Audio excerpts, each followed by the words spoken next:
Welcome to the Strong Life Coach podcast, where we speak life, coach life, write life, and lead life. Today, I'm joined in the podcast studio by Kiara Santos. Kiara, welcome to the show. Thank you so much for having me. All right. Kiara Santos is an attorney who focuses on business, trademark, and estate planning law. She is the founder and owner of Santos Legal Group. Her firm is big on culture, education, and advocating for ownership. As an Afro-Latina, Kiara is particularly focused on the needs that exist in her communities, and that is the reason she knows how important it is to help educate and empower. Kiara, what inspired you to become an attorney? So definitely, as some of my bio spoke to, I think it was just being in my community and not being exposed to attorneys and not knowing an attorney personally that really kind of drove my interest into looking into something that I think what is important to have in our communities and from a good side of law. So, growing up sometimes with minority, Black and brown communities, you're on the wrong side of the law. And so I felt like while I was taking a class in high school is where the interest originally peaked. And then after that is when I started thinking about, wow, like maybe I can be an attorney, which had never been really a thought of mine prior to. But in this law class, I don't remember the subject matter at all, but I just remember that it was like a group project and nobody cared about it at all. They were like, oh, I don't care.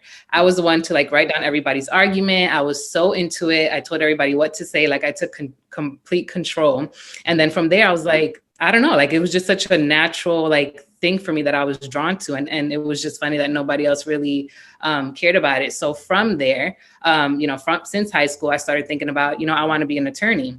And that was at 16 years old. Wow. And then, so that from there, I pretty much made it my goal. And so it's a long process, obviously. You do have to go through undergrad and law school and all of that. So eventually I did get my law degree. But really just what inspired me, again, was to just look around and not see anybody like me representing us. And that's from a literal perspective where there's a language barrier, or like I said, people just not being familiar with the good side of the law. And so the areas that I practice in, it's very helpful for these minority communities because they are business owners. They're not always legitimized in the sense of actually forming their corporations or their LLCs and getting trademarks to protect their business, but their businesses nonetheless. And that's always been a common theme for any Black and brown people. We have businesses. And I was like, how can I help people in that regard? And although criminal law is something that I might go back to, just from a pro bono perspective, because I do think that's an important service to provide my community as well. I think that really what I'm doing now is very helpful too with that. Sure. I love that. I love the passion and drive. And when I think about you and your story, I think about my nieces. I think about my little sisters coming up. And one question I ask to myself is, how many high caliber professionals, women that are minorities, that are the examples for my little sisters and for my nieces coming up, and even if other people as well. But I think it's such a powerful thing to think about. I want to be this. It's almost like I want to be this ambassador. I want to be this representative, and I want to be this this connection between where a lot of people are, especially from a minority perspective, and then into a profession that, to your point, growing up, I don't remember having a friend, a family member, where it was, oh, okay, I know an attorney of color, right? Mm-hmm. In that way. But I love your passion to know that early on and to follow through to see where you are today. Yep. Thank you. And what's really cool about that too is that my first experience at a law firm was actually an Italian guy. He might have been mixed, but he was Italian, and I was volunteering at a nonprofit, and he was an attorney speaking there. And so I remember, working with the nonprofit, the lady knew how I wanted to go to law school. And at that stage, I was still trying to figure it out and do the prerequisites, take the LSAT, whatever it was. And she kind of nudged him and was like, oh, she wants to go to law school. And I remember being mortified because I was like, why would you tell him this? And so he was like, oh, really? And he literally took me under his wing, hired me at his law firm. And I pretty much now, the way I manage my firm is heavily influenced by him. And I appreciate him so much for that, because again, I really did not know where to go. And so I just so happened to be volunteering at this organization, just so happened to bump into an attorney, and he really just helped guide my career up to this point, really. So yeah, it's been amazing. Sure. And now I want to highlight what you said about volunteering, because that is, well, over and over again, when I'm hearing people's stories, when I look back on some of those pivotal moments of people's lives, it came from something where they were volunteering and they were giving of themselves, giving up their time, effort, energy, resources in a volunteer position. And that what ends up being this pivotal role in their entire life, their entire journey that set them on this path. And that speaks exactly to what you just described with the power of volunteering and where that can take you. Absolutely, absolutely. If you do something with good intention, and it's just like the universe will give you so much more than you even thought of, because it's all about that. Just what you put out into the universe, will come back to you. And again, I went there not having, I mean, I knew he was an attorney, but I definitely did not want to talk to him. I felt very, intimidated by that. And yeah, so I guess I have to thank the I forgot her title, but the lady at the nonprofit for kind of forcing my hand with that. But definitely, I agree 100%.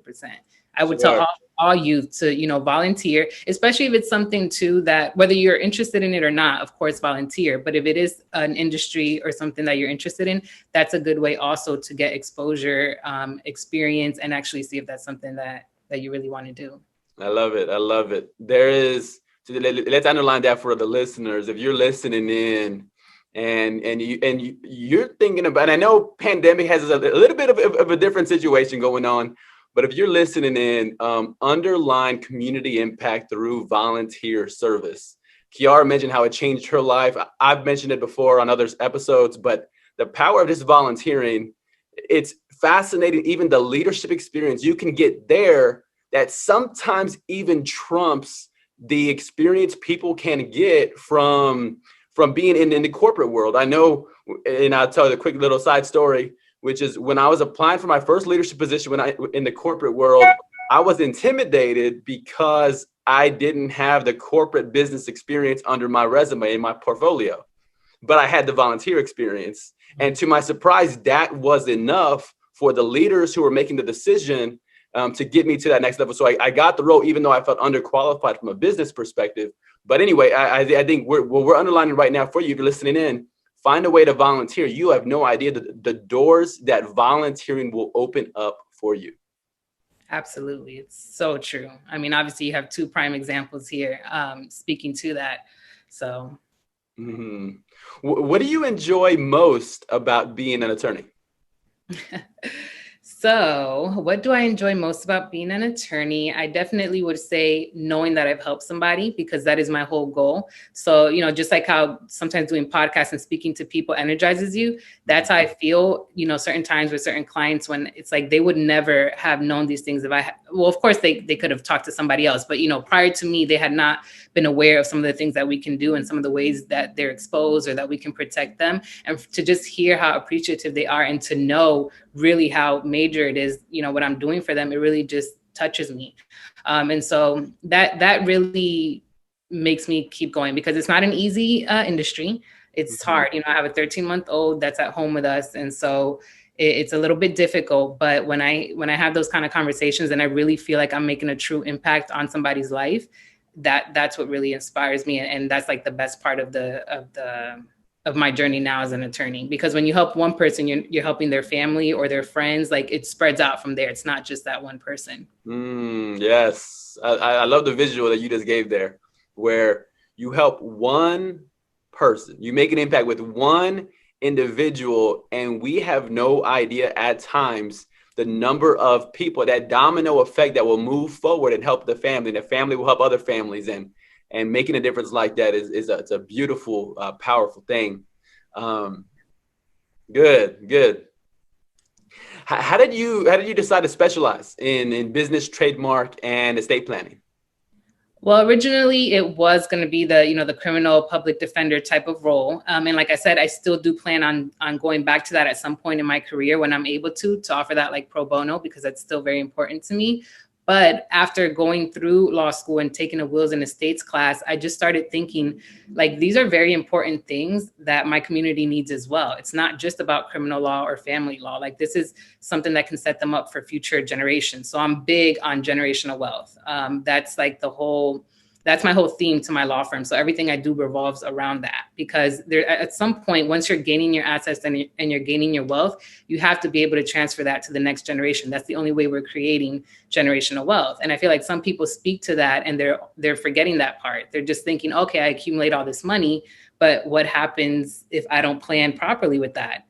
And it depends. That's very specific to the person's situation. So for me, I just started thinking, like, how can I capitalize on like my skill set, which is just reaching out to my community, even by itself, without even me having a particular skill, just from that regard, and from having my own businesses during law school as well, and from doing trademarks before law school, and then getting exposed through the classes, all of that combined, it just all started to click for me. And I was like, wait, we can't have one without the other. Like, and that's why, as much as like the least favorite thing that I guess I do is contracts, but I'll never stop doing contracts, because that ties in so many different things.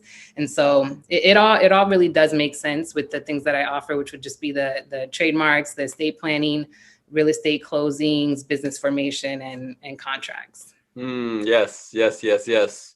When you talk about generational wealth, it also reminds me of generational peace. Mm-hmm. And because you know this probably better than anybody, but to make sure some of our listeners are aware, with estate planning, and jump in whenever you want to, but with estate planning for that next generation, why I've seen it's pivotal is because without a plan for when you die, then the kids that are left behind and the grandkids and the other family members, they can go crazy. They go crazy and tear each other apart. So it's one thing to have money to pass down, but then to have a plan, as you're talking about, and then the plan can lead to incredible peace instead of incredible drama. Right. Yes, I love that. That's really good. I thought you were going somewhere else with that, but that makes perfect sense, because you do give peace of mind to your family, and you do protect your kids, because you putting them on beneficiary accounts, if they're minors, who's the guardian? Did you select the guardian? Will the court have to select the guardian for you? So there's just so many different things that you have to think about. And a lot of people don't. You see celebrities pass away, and they, you think, wow, you didn't have a will. Like, you would think, of course, but it's something that revolves around death. People don't want to necessarily talk about that. For me, I like to say it's really not a death conversation. It's a life conversation and how you're living your legacy. And so this is just an extension of that. It's not really focused too much on your death, or at least in my office, we don't really like to think about it in that way. Sure. Now, tell me what you've observed about this, because you've talked about, of course, in your biography, but also it's clear now. It's clear more than ever, even as I listen to you speak, your passion for minorities. Mm-hmm. Do you notice a significant trend with minorities not having plans? Because that's what I notice. But I'm curious if you notice the same thing with minorities not having plans for when they die, and again, that leading to more problems, generationally speaking, and with their family. Absolutely. It definitely leads to more problems. And then we keep starting from scratch. We keep starting from the bottom and having to keep rebuild. And so it's like, and some people think you need to have millions of dollars, not necessarily. Anything you have can help the next generation behind you. So it doesn't have to be that you have all this money. It's just, anybody could have used, and people are different and they're familiar with different things. But for the most part, if you went to college, which I know you did, and I don't know how you paid for that or whatever, I'll speak for myself. Sure. Having school loans would have been very nice. So something like that, just anything that can help your family, and they have one less thing to worry about and can just continue on, either running the family business or starting their own, but, not having this debt or these responsibilities. Because another thing with the minority communities too, is that when the kids are successful and do get into these well-paying jobs, now they're supporting their family. And so it's like we're constantly being held down. And at some point we have to break that, and that's where I thought you were going with it, with the generational piece. You're breaking generational curses, like both literally and figuratively. It's like we have to break it and start new. And this is a lot of our other demographics understand this, some of them, and they put things into place. And that's how you can build these empires that, you have money for generations. And that's what we want in our communities. Yes. Well, I love hearing your passion behind it. I think it speaks to it speaks to the drive in everything that you do. I think there's a nice holistic passion and focus and drive when I hear your journey from a 16-year-old all the way till now, but seeing that big picture in mind and being strategic. I think when I think about again some of the minority families that I've interacted with, of course, growing up, Mhm.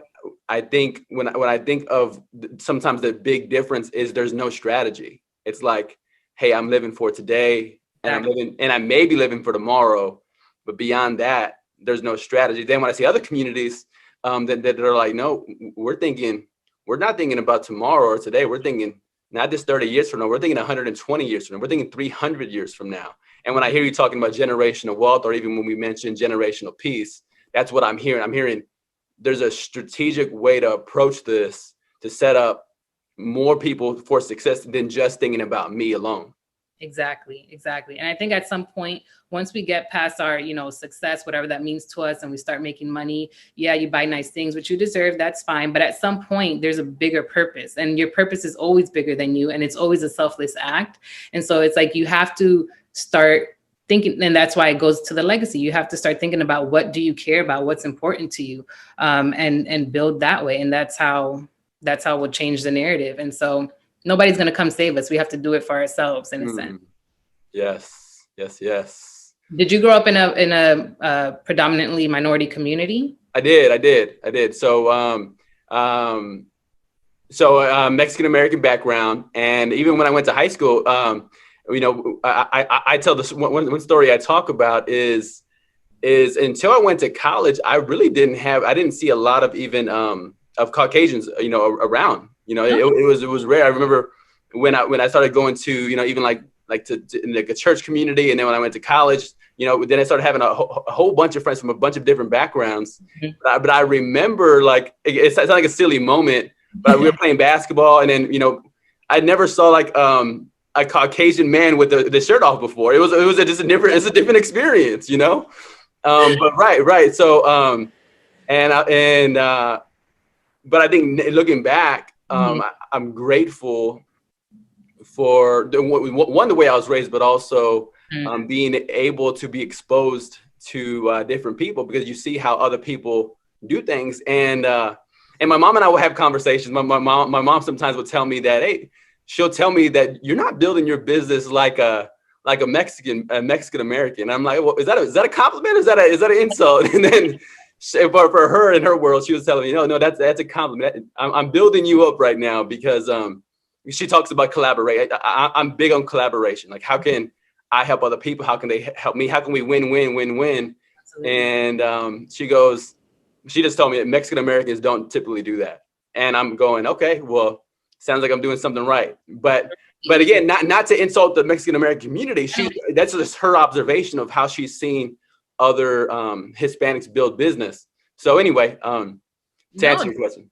yeah, no, that's exactly what I'm talking about. We have to change how we handle, how we do business, at least in America, in the States, because you can really benefit from just different tax ramifications or benefits from that. For example, we legitimize your business instead of, paying under the table, whatever the case may be. And again, like you, I'm not trying to offend or judge any one situation. Mm-hmm. Just from experience, like when you legitimize your business, you're protecting yourself from liability as well. And so that's really what I want to tell people. It's like there are other avenues, there are ways you can scale and grow your business. And again, we do that anyways, just not always with the legal paperwork in place, but we already have the blueprint. Really, it's just about taking advantage now of what other people know to take advantage of.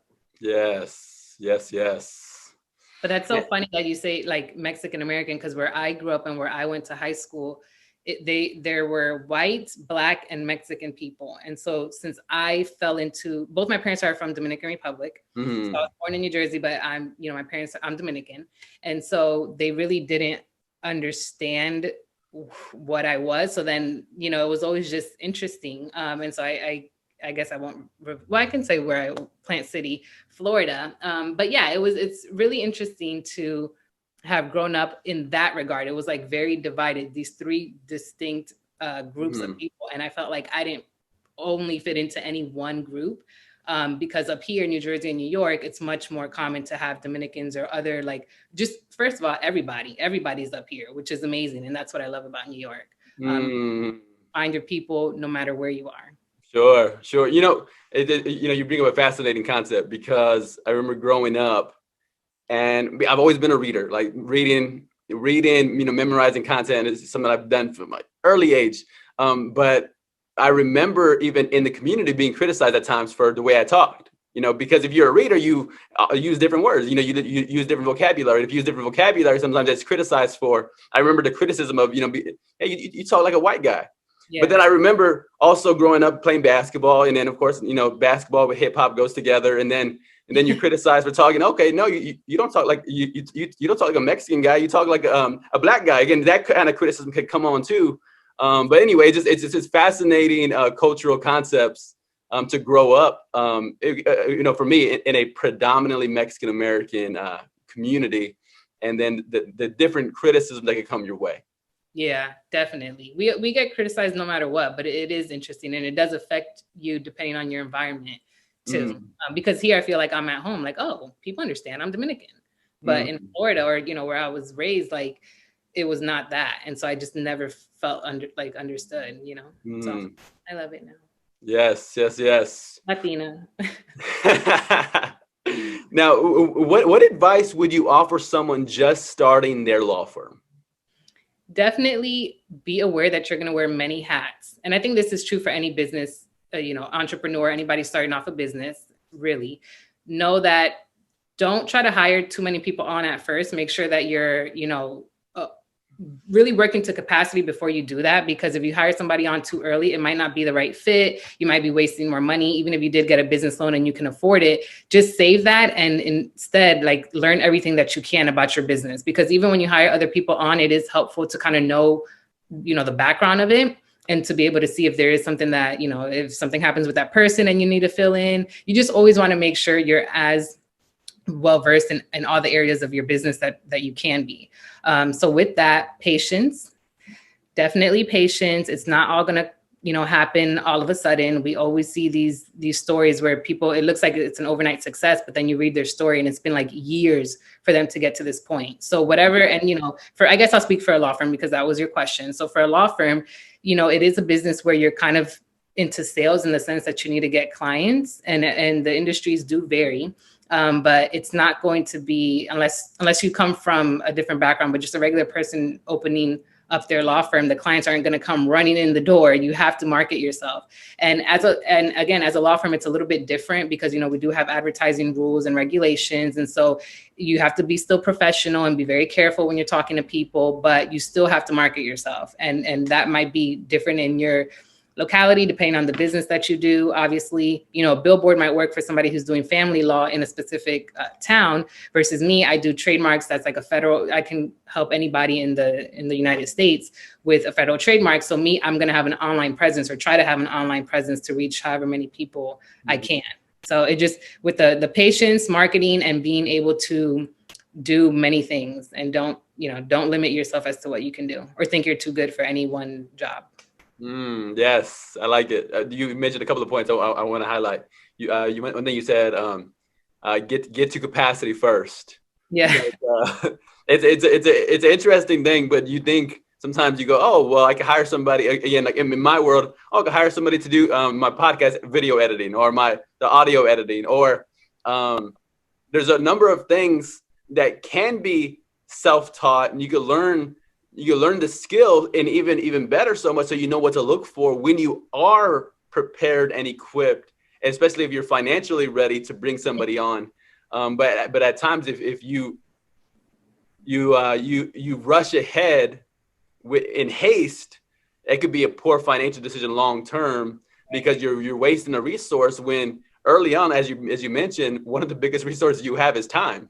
And if you have more time than you have money, then it makes more sense to maximize some of your time with some of those jobs. And you also mentioned this idea of never think you're above or are too good to do something. And I talk about that too. I said, you know what?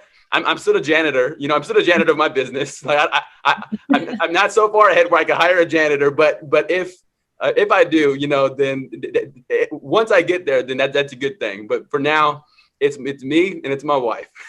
we're, we're the janitors of the Strong Life Coach. But yeah, and there's nothing wrong with that. That's your business, and that's what it takes. Definitely. Yeah. And what is one thing you would do as an attorney if you knew you couldn't fail? So I don't know if I'm thinking of the question correctly, but the way I would answer it is hire other attorneys as soon as possible. I really want my firm to last for a long time, I guess, because I'm all about legacy, but really because I want, we recognize these other firms that have been around for a long time. And I don't think that they're minority owned for the most part, the ones that I could think of. And so I really want this firm to specialize in that. Obviously, we will serve, everyone, but just being a resource for our community. So being bilingual, being able to accept any client that needs our services.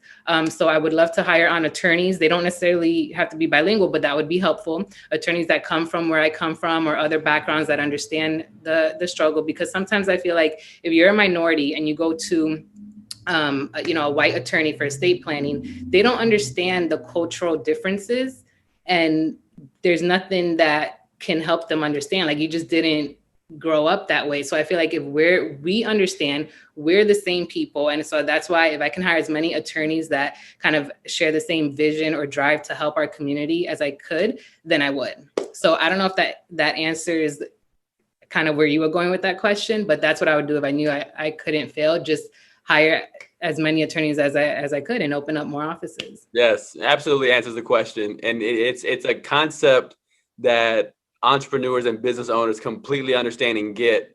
When I've asked this question before, and people, hiring often comes up because it's such a delicate thing, because turnover is so, it's so dang expensive. I mean, when you think about I think the stat I've shared recently was, and this is on a lower scale, but it was $15,000 is the stat that's thrown out for the cost to lose an employee, have to recruit, retrain, and get up to speed. And that's if they're making $45K. But that number only continues to climb as that salary continues to improve, to go up. When you talk about attorneys, absolutely, that much more so. But I've heard that over and over again, that business owners, if they knew, like, they would hire a good person, good person, right attitude, right drive, right vision, they absolutely would expand rapidly. Yes, absolutely. And just from working at a law firm, starting off as a receptionist, because like I was talking about, the attorney who hired me on, the law firm environment is not really known to be good, I guess. Like, it doesn't have a really good reputation. And that's, the office morale is something that's very important for me to keep. And so that's another thing. Like, I'm not just going to hire anybody on that. Like, I'd be very, very particular, because it's important to create an environment, because if your employees are happy, then everyone's happy, business is good. And that's just important. Yes, the culture. There's a quote that says, culture eats strategy for breakfast. And, I think that's what I'm hearing from you is, yes, you're going to bring somebody on who's going to bring the culture that you're all about. Because if you bring somebody on and they're breaking down and destroying the culture that you're striving to build, it's counterproductive. You're wasting resources in a salary, but you're wasting time, effort, and energy in trying to help change that bad attitude. Yeah, and then they affect your other employees too when you're not around. And so that's how it just kind of keeps going down. I mean, even with my intern now, I encourage her so much, and she's doing so great. I encourage her to, like, let me know whatever. There's no limitation on your creativity. It's actually estate planning week currently. It ends tomorrow. And I was like, this is your thing, give me whatever you got. And she's done amazing. We've had really good feedback. And so that's how, you look for the right people, then to keep them, you're good to them, and then it'll grow and it'll be fine. But you have the responsibility too to check yourself in a sense too. You have to, as a leader, lead people and show them how you want to be. And that's how the attorney that hired me, literally, I feel like he was such a good person not only to me, to many other people, that's just who he was. Like everybody knows that. And that's how I hope to be and how I hope to run my firm. Good. And I love how you captured the autonomy you're giving your intern to be as creative as you want to be. You know, you're not putting the blinders on, you're not boxing her in, but you're going, hey, look, you can fly as high as you want to fly, upside down, left and right, but be creative. And the phrase that comes to mind is unleashed. You know, you're unleashing that creative potential. I love hearing that. Yeah. What has been the best way for you to market your law firm? Social media now, especially because of COVID, definitely partnering up, like you said, collaborating with people. You never know who they know, and it kind of just trickles from there. Nothing is stronger than word of mouth, but when you're starting off and people need to know who you are, definitely just doing events. Like I said, social media. I haven't really gotten into the ads yet, but you know, that's always a thing. People talk about that. And that's what's been working so far.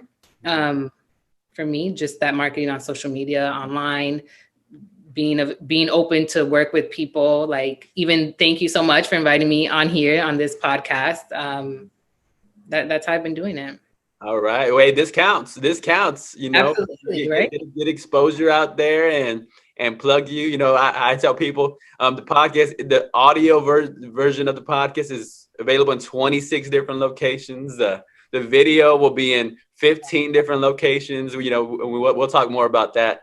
But right, you know, you meet the people who have different reach or different capacity that they're able to help one another in some of that marketing and exposure. Exactly. I might get, you know, you never know who I know, and they might see our video and be like, oh, I got to reach out to him. Hey,